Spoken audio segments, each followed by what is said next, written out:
연금저축이나 IRP는 중간에 해지하게 되면 뱉어야 할 세금 페널티가 엄청 많은데요. 어쩔 수 없는 상황 때문에 연금계좌를 중간에 인출하거나 해지할 때 세금 페널티를 줄이려면 어떻게 해야 할지 쉽고 빠르게 정리해 볼게요. 이번 영상에서는 연금계좌, 연금저축과 IRP를 중도 인출하면 어떤 페널티를 받게 되는지 보고, 결론인 페널티 줄이는 방법 두 가지, 세액공제 받지 않은 원금을 인출하거나 부득이한 인출 사유에 해당하는 경우를 살펴보고요. 추가적으로 IRP는 중도 인출 요건이 있어서 이 요건까지 다뤄볼게요.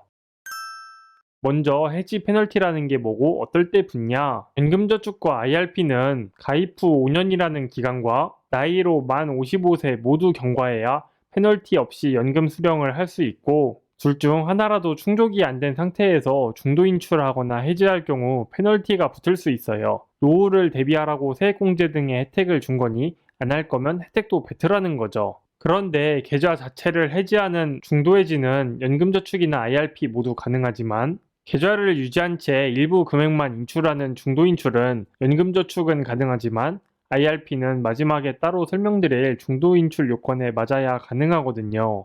그래서 여기 세모 표시를 해놨는데, 이제부터 설명드릴 페널티나 세금 같은 거는 여기 동그라미에 해당하는 경우에만 적용되는 거고요. 만약 IRP의 중도 인출 요건에 맞지 않는 경우는 중도 인출 자체가 안 되기 때문에 세금이니 페널티니 이야기 나올 게 없어요. 세모로 되어 있는 IRP 중도 인출 부분은 마지막에 정리해서 다시 설명드리기로 하고요. 페널티 이야기로 돌아와서 연금계좌, 연금저축과 IRP에 있는 금액은 크게 세액공제 받지 않은 원금, IRP 한정으로 퇴직급여, 세액공제된 원금과 수익, 이렇게 세 가지로 나눠볼 수 있는데요. 이 중 세액공제 받지 않은 원금은 혜택을 본 게 없으니까 중도 인출이나 해지를 하더라도 페널티, 세금을 따로 내지 않아도 돼요. 그러나 IRP 퇴직급여에는 원래 내야 할 소득세만큼을, 세액공제된 원금과 수익에는 모두 16.5%의 기타소득세를 페널티로 내야 해요.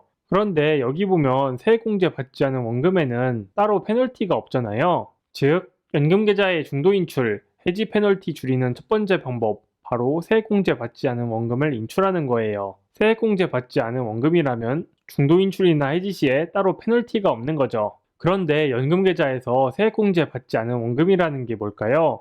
연금계좌에 있는 금액들이 어떻게 구성되는지를 볼게요.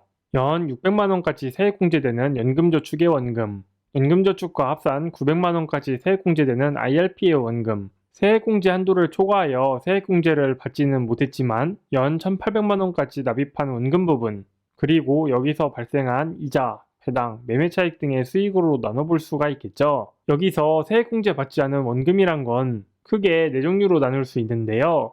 우선 올해 넣은 원금은 넣자마자 세액공제 혜택을 받는 게 아니고 연말이 지나야 세액공제가 인정이 되거든요. 그래서 당해년도 납입한 금액은 연말 전까지는 세액공제 혜택을 받지 않았으니까 인출해도 따로 세금 페널티가 없고요.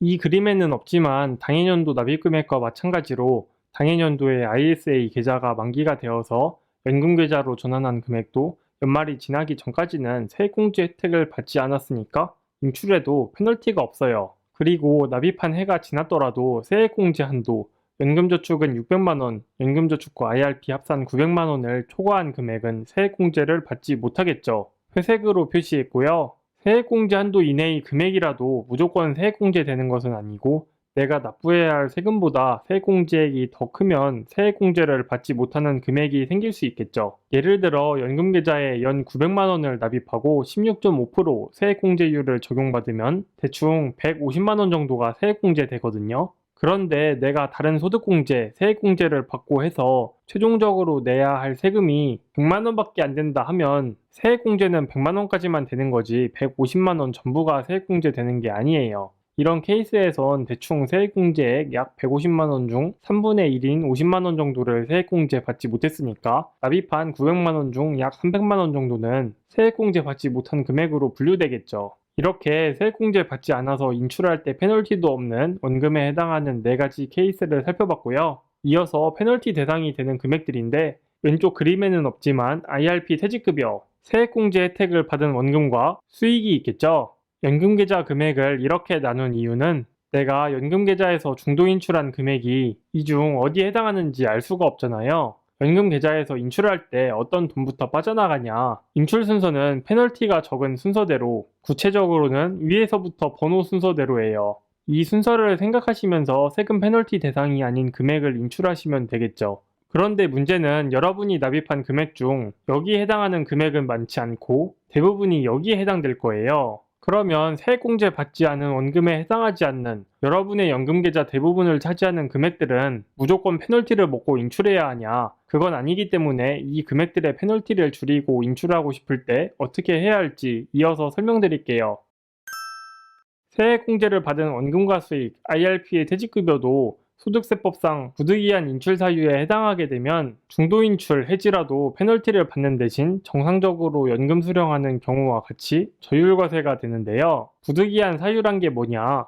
이건 소득세법 시행령 제20조의 2에 규정되어 있는데요. 요약하면 천재지변, 재난 중 특별한 경우, 가입자 또는 부양가족이 질병, 부상에 따라 3개월 이상 요양이 필요한 경우, 가입자의 사망 또는 해외 이주, 파산 선고, 개인회생, 금융회사의 영업정지 등에 해당하는 경우에는 부득이한 사유에 해당하여 저율과세가 됩니다. 참고로 두 번째, 세 번째의 경우에는 전액 페널티 없이 인출할 수 있는 건 아니고 정해진 인출한도 내에서 인출할 때 저율과세가 되고요. 그래서 여기서 노예에 해당하는 세액공제를 받은 원금이나 수익, 퇴직급여에 해당하는 금액은 부득이한 사유에 해당하는지를 따져봐서 해당하면 저율과세로 페널티를 피할 수 있어요. 다만 여기 해당하지 않는다면 어쩔 수 없이 페널티를 내야겠죠. 여기까지가 연금저축과 IRP 공통으로 중도인출, 해지 페널티를 피할 두 가지 방법이었고요. 마지막으로 IRP 중도인출 요건에 대해 간단히 설명드리고 마칠게요. 처음에 연금저축은 페널티 받는 거와는 별개로 중도인출과 해지는 모두 자유롭다고 했지만 IRP는 중도인출이 세모, 요건에 맞을 때만 가능한데요. 그래서 방금 살펴본 그림에서 IRP는 중도인출 요건을 추가로 따져봐야 해요. IRP의 중도인출 요건은 퇴직급여법 시행령 제18조에 있는데요. 요약하면 재난, 가입자 또는 부양가족의 6개월 이상 요양비, 가입자의 파산 선고나 개인회생, 무주택자의 주택구입이나 전세보증금을 부담하는 경우에만 중도인출이 가능하고 그 이외에는 전부 해지를 해야 해요. 그래서 정리하면 퇴직급여법상 중도인출 요건에 해당하면 중도인출과 해지가 모두 가능하고 그게 아니라면 무조건 해지를 해야 하는 거지 내가 페널티 물고 중도인출하겠다 이런 게 안 돼요. 중도인출이든 해지든 그 이후는 방금 살펴본 연금저축과 같아요. 세액공제 받지 않은 원금은 세금 페널티 없이 뺄 수 있고요. 노예에 해당하는 대부분의 금액, 세액공제 혜택을 받은 원금, 수익, 퇴직급여의 경우 부득이한 사유에 해당하는지를 따져서 저율과세냐 아니냐가 결정되는 거죠. 이것도 예를 들어 설명할 건데 세액공제 받지 않은 원금이라 페널티가 없는 경우는 흔한 게 아니기 때문에 생략하고 나머지 중도인출 요건과 부득이한 사유가 모두 문제되는 경우를 몇 개 살펴볼게요. 만약 여기 아무것도 해당이 안 되면 중도인출이 안 되니까 전부 해지해야 하고 여기도 해당이 안 되면 페널티를 물어야 하는 거고요. 재난의 경우 중도인출은 가능하지만 모든 재난이 저율과세되는 것은 아니고 그중 천재지변이나 특별재난지역의 사회재난으로 15일 이상의 입원이 필요한 경우처럼 부득이한 사유에 해당하는 경우에만 저율과세 내고요. 그게 아니라면 페널티를 먹겠죠. 무주택자의 주택구입 등은 중도인출은 가능하지만 아래 요건에는 해당되지 않기 때문에 페널티는 물어야 되는 거고요. 이건 혹시나 해서 금감원의 문의에 받은 답변이에요. 한 줄 요약하면 중도인출은 되지만 페널티 물어야 한다는 내용이죠. 헷갈릴 수 있는 게 3개월의 요양이 필요한 경우에는 어떻게 되는지인데요. 먼저 6개월의 요양이 필요하면 위아래 조건 둘 다 충족하니까 중도인출도 되고 저율과세도 되는데 3개월의 요양이 필요한 경우에는 아래 조건은 해당되지만 위의 조건이 해당되지 않죠. 이 경우에는 중도인출은 불가능하고 무조건 해지를 해야 하지만 해지한 금액은 부득이한 사유에는 해당하니까 인출한도 내에서 페널티 받는 게 아니고 저율과세가 됩니다.